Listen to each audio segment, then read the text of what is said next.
متتبعين قناة مع سعاد، أهلا وسهلا بكم. كي دايرين؟ لاباس عليكم؟ اش خباركم؟ نتمنى هذا الفيديو يلقاكم وأنتم في أتم الصحة والعافية. عودة مجددا على قناتكم باش نتقاسم معكم بعض الوصفات السهلة والسريعة والبسيطة. اليوم جيت غادي نتقاسم معكم واحد الوصفة اللي سهلة بزاف مع واحد الصلصة اللي كتجي أكثر من رائعة. اليوم غادي نتقاسم معكم السمك التون او شرائح سمك التون بواحد الصلصه ديال الحامض.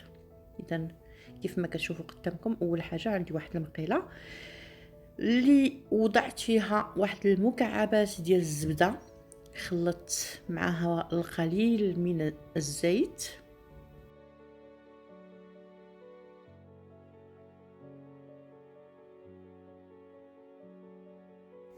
كناخد الشريحه ديال الطون ديالي، كندير ليها القليل من الملح والقليل من الفلفل الاسود، كنحكها هكا شيئا ما بيديا، وكنوضعها مباشره في المقلاة من بعد ما كتكون سخنات مزيان.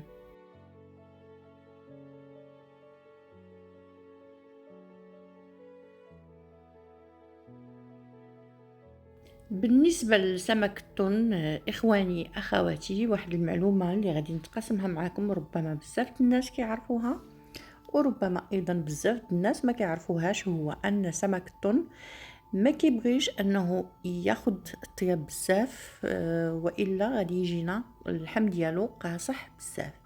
لذلك كنطيبوه تقريبا دقيقة ونصف او 2 دقائق من كل جهة.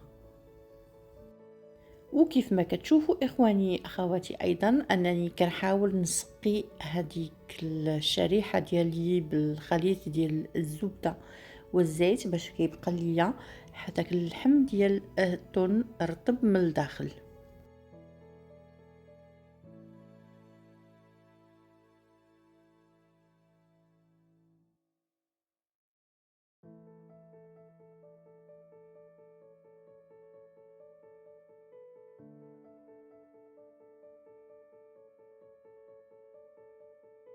من بعد ما طيبت القطعتين ديال الطون اللي عندي، كان كيف ما كتشوفوا عندي هنايا واحد الرأس من الثوم، يعني رأس كامل. هاد الوصفة هادي كتطلب، او هاد الصلصة كتطلب الكثير من الثوم. كنضيف ايضا تقريبا كأس من الماء لهاد الخليط،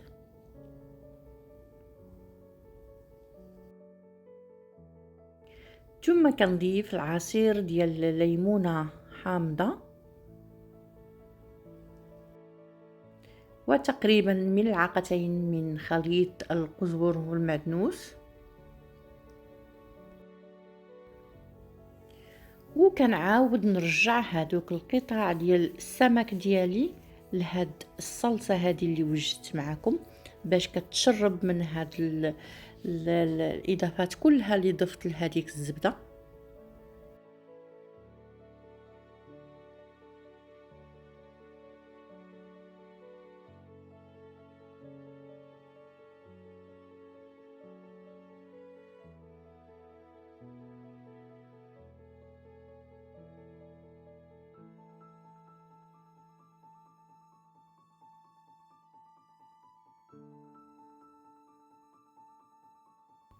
وهنا ما بقى ليا الا نضيف واحد الخليط ديال واحد المعلقه ديال الدقيق مع كأس من الماء، اللي كنضيفها تدريجيا في جميع الفراغات باش كتعقد ليا الصلصه ديالي، وكتولي عندي صلصه كريميه اللي كتجي اكثر من رائعه.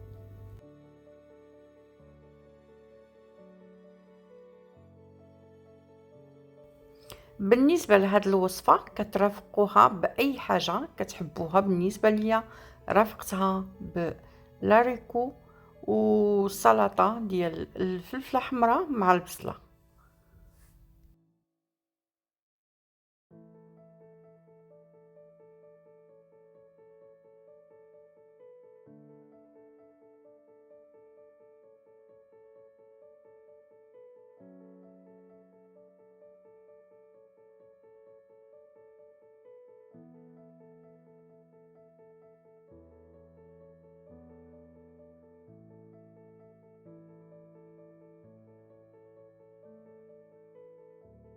وهنا إخواني أخواتي ما بقى ليا إلا نتقاسم معكم التقديم النهائي لهاد الوصفة الرائعة اللي كتجي بنينة بزاف.